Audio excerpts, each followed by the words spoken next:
Il était une fois Olympe de Gouges.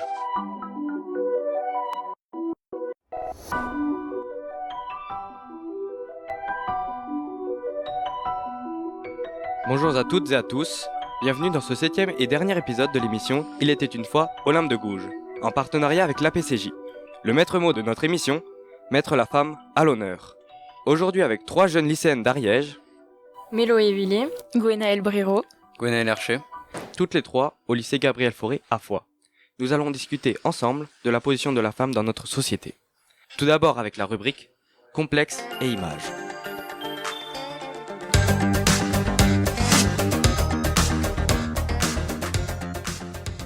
Quel est votre rapport avec votre corps par rapport à la sexualisation, votre rapport avec les complexes et je pense surtout aux réseaux sociaux? Alors, je vais tout d'abord commencer. Donc, comme on peut l'entendre à la voix, je ne suis pas née femme, je suis une femme trans. J'ai commencé à vivre publiquement en tant que femme l'année dernière. Et du coup, bien que je n'ai pas pu vraiment vivre la sexualisation, une expérience différente des femmes cisgenres, j'ai un rapport au corps assez compliqué, notamment par rapport à comment je me vois, comment je peux être à l'aise, qui me rend mal à l'aise, par exemple. Personnellement, au niveau de la sexualisation, j'ai beaucoup souffert de remarques, notamment déplacées souvent de garçons. Par exemple, par rapport au fait de ne pas porter de soutien-gorge, souvent les hommes ont tendance à le sexualiser.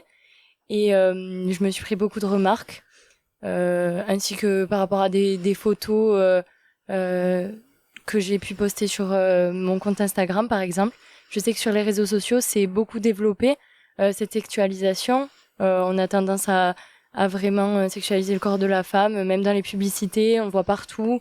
Les femmes sont souvent dénudées pour vendre et ça donne lieu à beaucoup de complexes aussi, notamment les stars sur les réseaux sociaux qui sont beaucoup retouchées parfois. Et moi, je sais que ça me crée beaucoup de complexes et je suis pas la seule. Il y a beaucoup de filles comme ça, souvent d'adolescentes, qui en souffrent parce que ce qu'on voit sur les réseaux sociaux, c'est pas forcément la réalité. Et moi, ce qui me tenait à cœur de dire, c'est que j'ai été victime de pas mal de sexualisation à partir du moment où la puberté est arrivée dans ma vie, comme à tout le monde, on va dire. J'ai pu notamment me faire siffler dans la rue, que des voitures me klaxonnent aussi. Ça, en vacances, tu penses à rien d'autre, sauf à profiter autour de toi, tout ça, et se faire klaxonner par des gens, ça fait quelque chose. C'est vraiment... voilà, ça choque. Sinon, je tiens un compte Instagram sur lequel j'aborde, par exemple, justement, la sexualisation du corps, mais complexe qui touche aussi à d'autres personnes. Et je sais qu'encore aujourd'hui, j'ai des problèmes pour assumer certaines parties de mon corps. Et malgré tout, tenir ce compte, c'est important pour moi car malgré tout, je suis contente de ne pas avoir tant que ça de critiques par rapport à ma démarche. Et surtout, ce qui me plaît beaucoup dans tout ça, c'est d'être justement soutenue et qu'on m'aide à m'accepter telle que je suis. Moi, je suis d'accord avec Gwenaëlle, même notamment le fait de se faire klaxonner ou siffler dans la rue, ça m'est aussi beaucoup arrivé. Je sais que quand vient l'été, je commence à me sentir moins bien de sortir dans la rue, même tout simplement avec des shorts, des crop tops. Quand il fait chaud, je choisis pas forcément ma tenue en fonction de la chaleur qu'il fait dehors, mais surtout de ce qu'on va me dire. Et je sais que par exemple en Espagne, c'est même pire. À chaque fois que je sortais, je me suis faite klaxonner et c'est vraiment pas agréable parce que on se sent souvent comme un bout de viande et vraiment même souvent les gens qui nous regardent ou qui nous klaxonnent, en tout cas pour ma part, c'était des personnes plutôt âgées, en tout cas pas de mon âge. Je trouve ça juste dégoûtant en fait. Et le problème aussi qui peut se poser par rapport à ça, c'est comment les parents essayent de nous protéger car par exemple, j'ai 18 ans. Et je sais que mes parents ont du mal, surtout ma mère, avec le fait que moi aussi, comme Méloé, j'ai tendance à ne pas toujours porter de soutien-gorge ou ce genre de choses-là. Et elle dit que justement, on va trop voir des parties de mon corps qu'elle préférerait que je cache. pour justement éviter certaines remarques et éviter les comportements autour. Alors que pourtant, on ne devrait pas avoir peur et on devrait être comme on est et porter ce que l'on veut. Puis c'est aussi un problème que on retrouve pas que dans la vraie vie. Donc évidemment, vu que je ressemble pas vraiment à une femme, en tout cas pour l'instant, enfin une femme cisgenre, j'ai pas vraiment eu ces remarques dans la rue, etc. Et c'est une chance d'un côté. Mais par exemple sur Internet, ça fait déjà bien plus longtemps que je me présente en tant que femme. Et je sais que souvent dans des messages privés, je recevais des hommes qui me disaient ah, est-ce que tu serais pas chaude sur le coup, ou au milieu d'une discussion qui pouvait être très intéressante, ah, d'un coup je bande, ou vraiment des remarques qui se font vraiment pas, qui sont très très bizarres et qui mettent vraiment très mal à l'aise. Moi, j'ai reçu aussi ce genre de messages privés, ça m'arrive beaucoup, et notamment parfois des photos non consenties, et c'est puni par la loi, il faut le savoir. Ben, tout ce que j'ai pu faire, ça a été signaler le compte, demander à mes amis de le signaler, etc. Mais malheureusement, les personnes réussissent toujours à recréer un compte. Et donc, au final, c'est un problème qui, j'ai l'impression, n'est pas vraiment pris au sérieux. J'ai peur, par exemple, d'aller au commissariat ou quoi que ce soit pour en parler, parce que tout simplement, j'ai peur de ne pas être prise au sérieux quand on voit déjà d'autres problèmes majeurs qui sont dits plus graves, on va dire, qui ne sont pas vraiment pris au sérieux. J'ai peur qu'on me dise que c'est pas si grave, alors qu'une photo comme ça peut énormément choquer, surtout venant d'un inconnu avec lequel on n'a jamais parlé.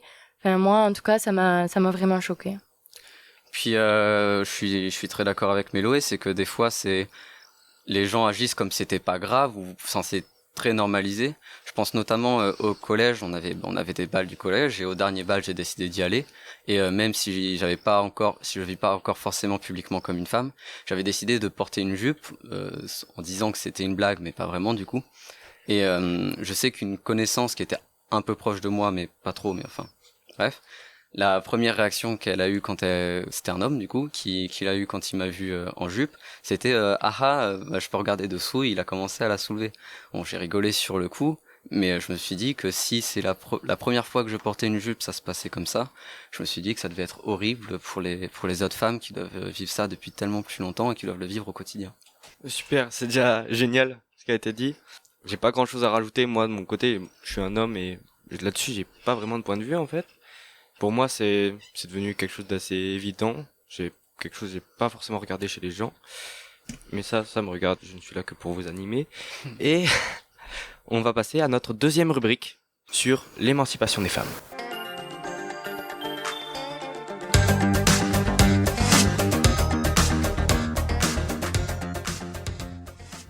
Comment vous, en tant que femme, vous vous sentez émancipée dans la famille, dans le couple, dans la société, et comment vous voyez aussi la femme, de manière générale, émancipée dans cette société? Alors, de mon point de vue, je dirais que on n'est pas totalement émancipé, déjà par le fait qu'on soit jeune et dépendant de nos parents pour le moment, mais s'il y a quelque chose que j'avais à dire en particulier, c'est que par rapport à des années en arrière, on a bien plus de liberté et de droits par rapport à ce qu'ont pu vivre nos grands-mères, par exemple. C'est déjà une grande avancée, je trouve, dans notre société, même s'il reste encore beaucoup de choses à faire, car notamment au sein d'une famille, je dirais que on va demander plus aux filles qu'aux garçons de faire des tâches ménagères, par exemple. Ça devient plus naturel de leur demander d'avoir certaines attentes envers une fille qu'un garçon à la maison en général. Et effectivement, c'est un truc qu'on peut tous remarquer si on y fait un peu attention. Moi, au Noël, on les fait souvent en famille. Bon, là, c'était un peu compliqué avec le Covid, évidemment. Et j'ai fait la remarque à mes parents, enfin mon père, mes frères, etc., que la plupart qui rangeaient la table, la plupart du temps, c'était les tantes, ma mère, etc. Et du coup, je leur ai demandé de faire des efforts activement, et que je fais aussi, pour qu'on répartisse mieux les tâches, etc. Parce que c'est tellement normalisé, on a tellement l'habitude qu'on le remarque juste pas en fait, et que c'est des trucs qu'il faut y faire attention. Et je suis sûr que chez vous c'est sûrement pareil, chez beaucoup de gens. Et que c'est vraiment quelque chose d'important qu'on remarque pas forcément. Pour ma part, chez moi, ça va, c'est plutôt égalitaire au niveau des tâches, en tout cas j'ai l'impression.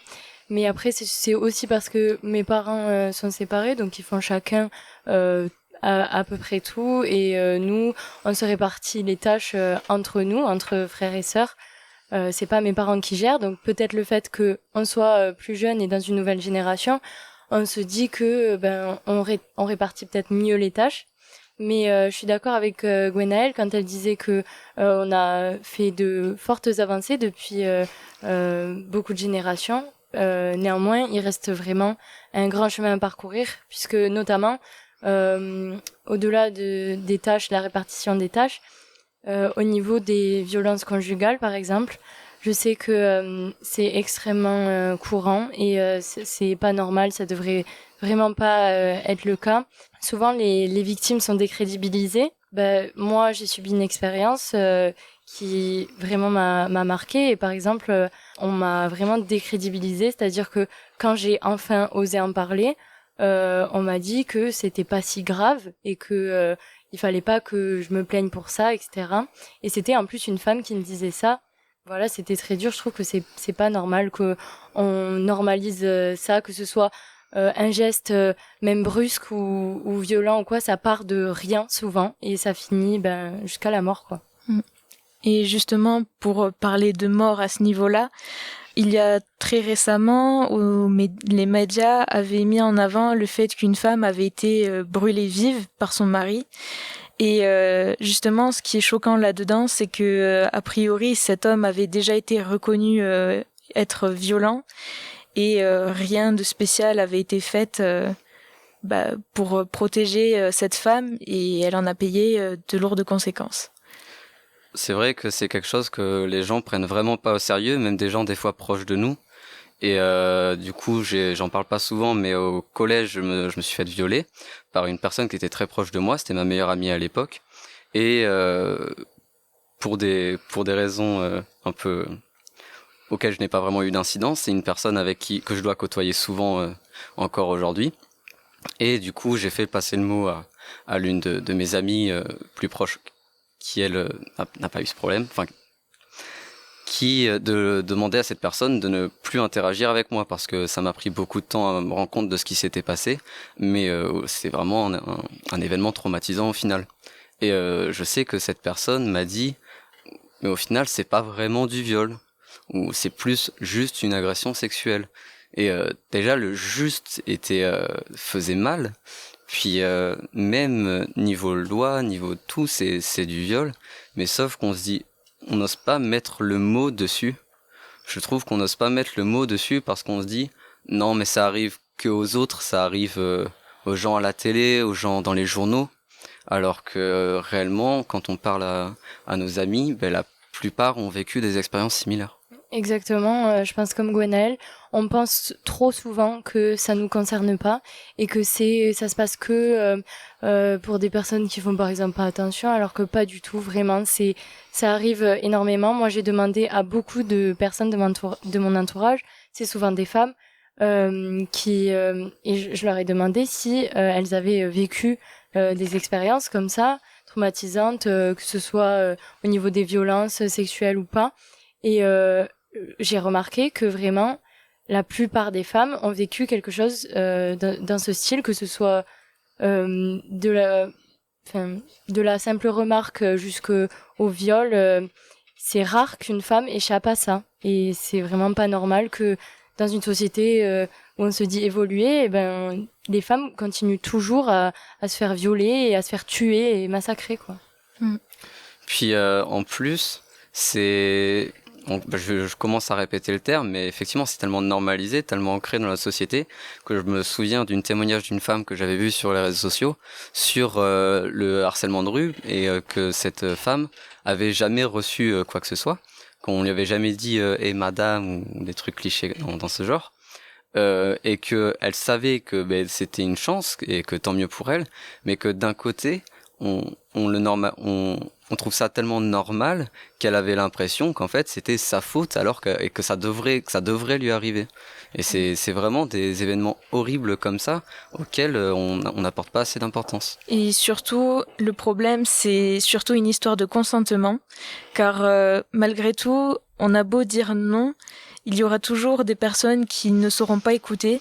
Même un silence ne veut pas dire oui, et il faut vraiment prendre ça en compte.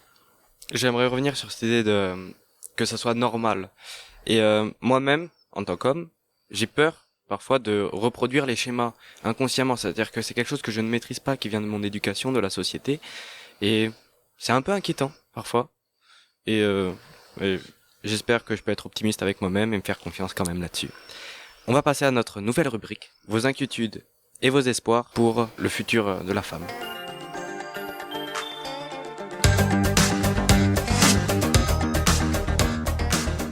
Cette troisième rubrique nous servira de conclusion.